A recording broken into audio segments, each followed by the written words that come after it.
Bill, I will come to you first. You've made it your latter life's work speaking out against the Kremlin, the bad actions of the Kremlin, murderous actions at this point.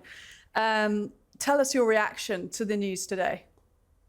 Well, my first reaction is if they've caught three, there's probably 150 that they haven't caught. I mean, the Russians have a very, very active intelligence gathering operation in the UK. In addition to the official people who are in the embassy, there are these unofficials like these characters that have been arrested or arrested back in February.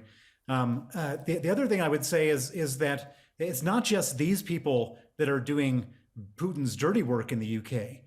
I've been a victim myself of Russian oligarchs who are asked by Putin to do things. Those oligarchs then hire British lawyers, British private investigators, British PR firms to carry out the Kremlin's wishes.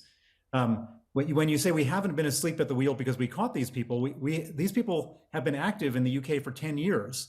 And I believe that a big reason why all these things are happening is because there's so much Russian money flowing into the UK that nobody really wanted to say a word otherwise. And that's why we're in this situation. Yeah, I mean, you bring up the important point that there are actors that are hiding, that our intelligence agencies are looking for and spotting. I said that they did well in this case, you disagree with me, but also those who hide in plain sight.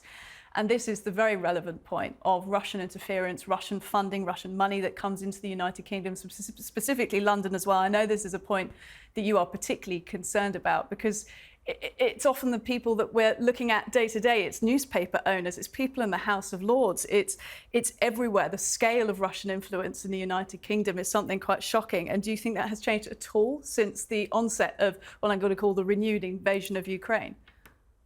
Indeed, there's no question that the whole mood has changed in the UK since February 2022, when this terrible murderous war has started.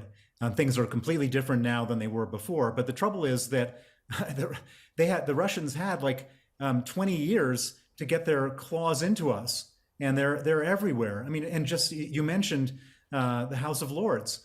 Alexander Lebedev, who was a former KGB agent who became extremely wealthy from his contacts in the Russian government, his son came to the UK spending his money to buy a newspaper. He naturalized, and then he became a member of the House of Lords. I mean, you have a direct hereditary connection to the Russian security services in the House of Lords. It doesn't get much more clear than that. I mean, that's right out in the open, right there for all of us to see, and nobody said a word about it.